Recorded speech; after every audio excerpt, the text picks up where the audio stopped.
As I look out at all the faces here, and whatever stage of life you're in, I can tell you one thing with 100% certainty, with an absolute guarantee. You will fail. You will fail. At least once. And probably a lot more. If you're like me, you're going to fail 10, 20, 50, 100 times. And I'm just getting started. I got lots of failures left in me. And I'm in the middle of a big one right now. Everybody fails. I'm here to talk about how you can take failure and turn it into opportunity.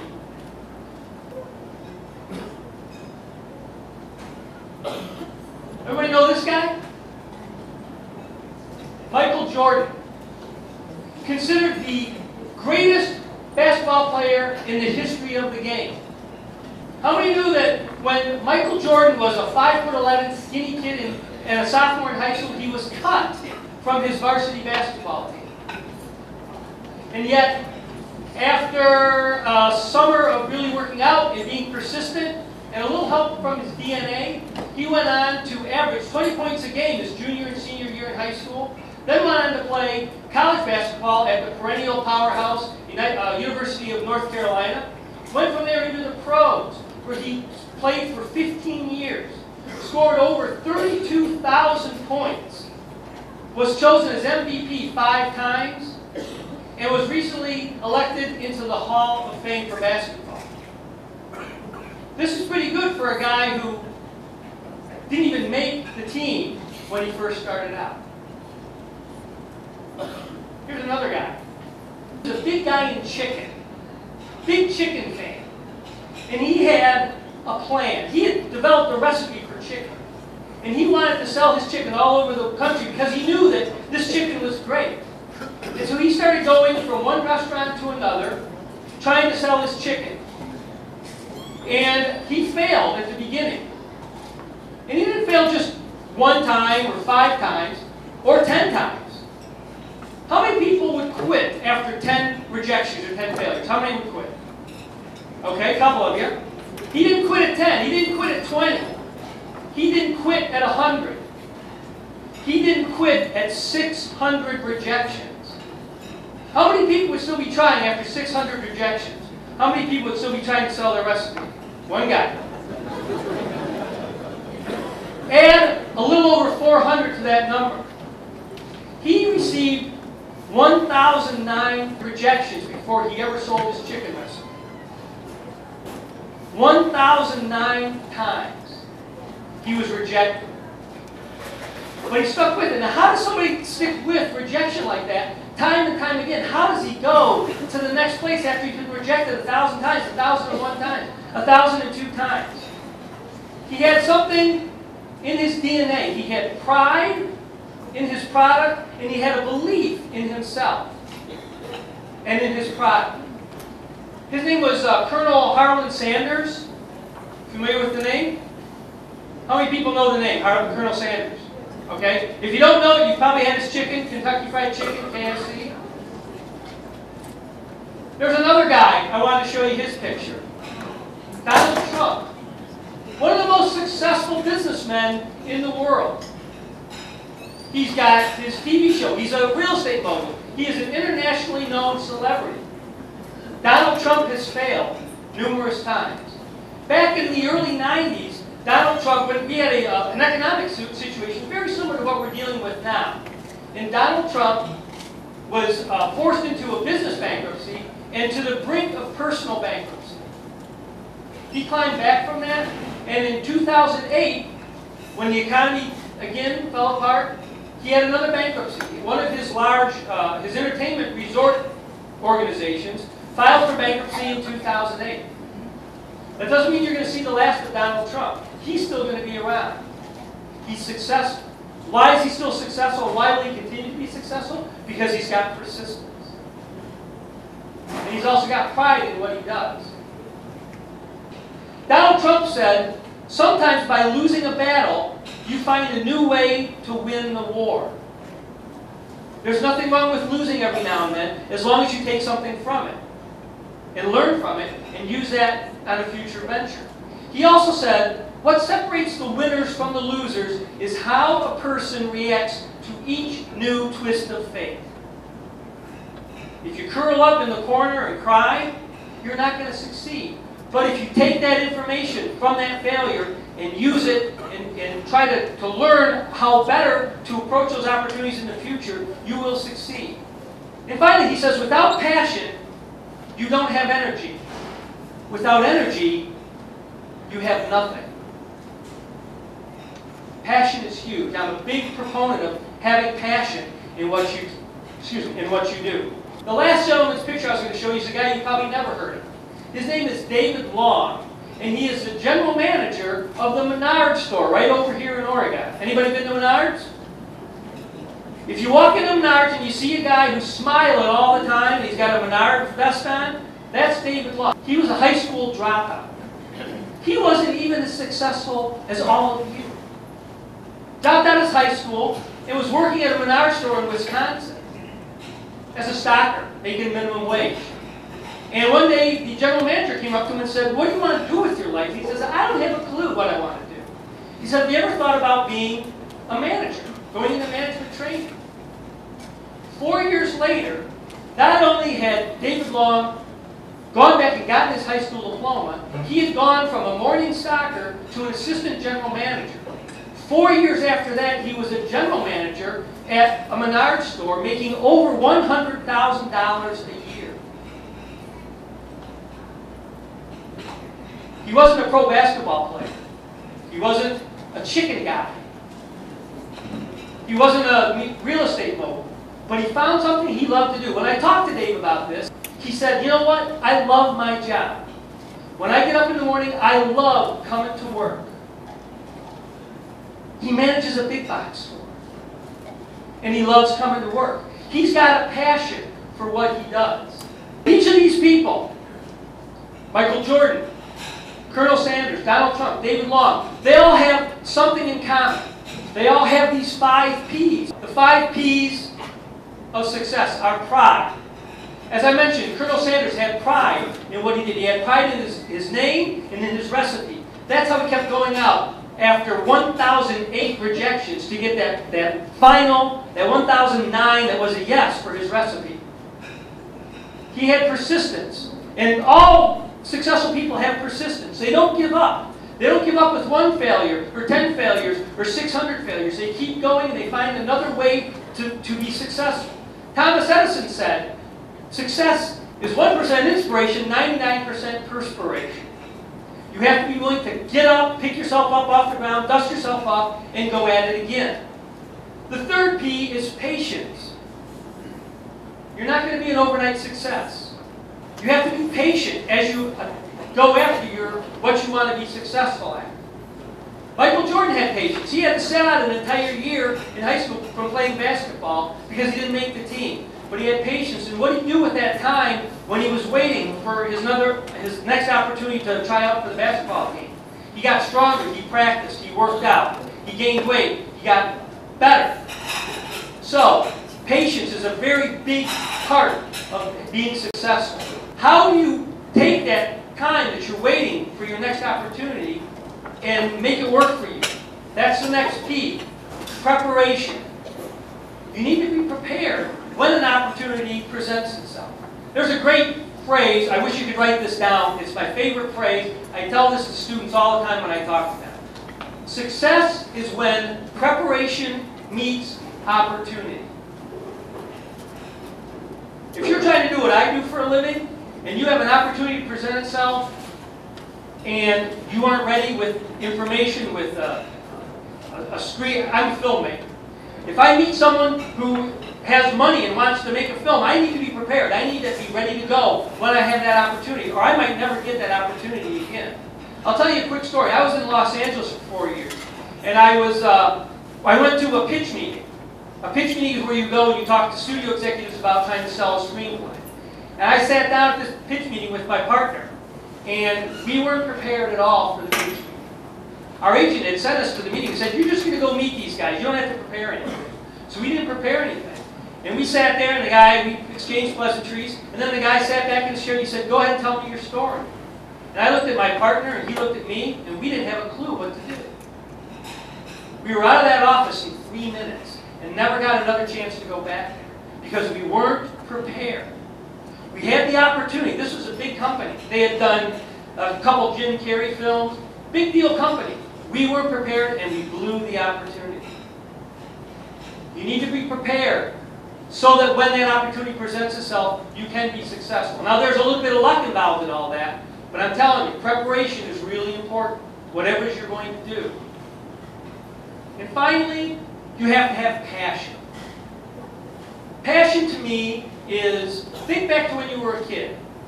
And you'd be outside in the backyard, you'd be playing in the sandbox or playing with your friends, and your mother would come to the door and she'd say, "Come on in, it's time for dinner." And you go, "Yeah, I'll be there in a minute." And then about an hour later, she'd come out again and she'd say, "Would you get in here? Your dinner's getting cold." And you'd say, "Yeah, I'll be there in just a second." And then the next thing you know, the street lights would be on and it'd be dark and you'd have to go in and you were in trouble because you were all the way past the lights going on, street lights going on. That's what you need to find to do in your life. Find that thing that you will give up all those other things for. I produced a film in 2001. I've been living, I've done stand-up comedy for about 15 years, moved to Los Angeles to pursue a show business career. Was out there for 4 years, and after 4 years of banging my head against these closed doors in Hollywood, I decided to come back home to make a film here in Toledo. And I didn't know anything about making a film, so the first thing I did was I prepared as much as I could. I watched DVD extras. I read every book I could find about making films. I watched every film that I could about the process of making films. And I was working for a court reporting firm at the time. I was doing legal depositions, videotaping depositions for a court reporting firm. And people would ask me, they'd say, "What is it you do for a living?" And I would say, "Well, I'm a legal videographer and I want to be a filmmaker. I want to be a filmmaker." And then I read in a book by, I believe it was Tony Robbins, he said, the brain doesn't really know the difference between what is real and what is vividly imagined. So, I changed my dialogue. Instead of saying, "I am a legal videographer and I want to be a filmmaker," I started saying, "I'm a filmmaker and I support myself by doing legal videography." Two things happened when I said that. The first thing is my brain said, "When did you become a filmmaker?" And the second thing that happened was I started when I was sleeping, when I'm driving to work, my brain started figuring out how I was going to become a filmmaker because I was saying, "I'm a filmmaker." I swear to you, within a year of changing that dialogue from "I want to be" to "I am," I had finished my screenplay, I had cast it, I had raised $65,000, I had shot the film, edited it, and I premiered it at the Valentine Theater in November of 2001 and raised $20,000 for David's House, which was an AIDS outreach facility in Toledo where we shot 2 weeks of the movie. In 1 year, I went from "I want to be" to "I am."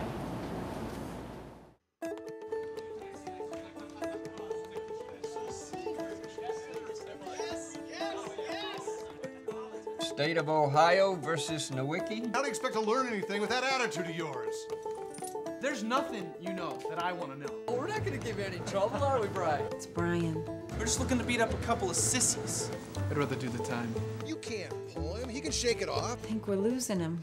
Give me that shirt! You don't belong on my team! I am sentencing you to 600 hours of community service, which you will serve at Trinity House. It's an AIDS treatment center here in town. That's right, you're hanging at the fag house now. If you have any questions or problems, there aren't going to be any problems.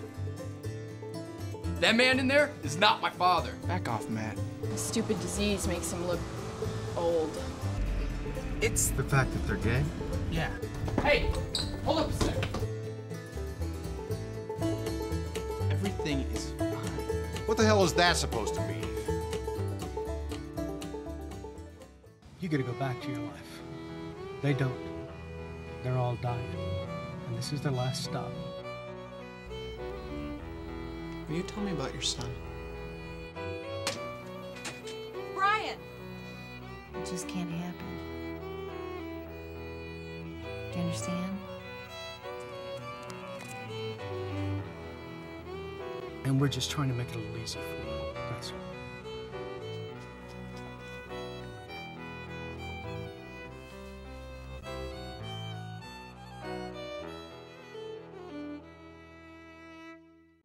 Now, I mentioned before about opportunity. When opportunity presents itself, success is when preparation meets opportunity.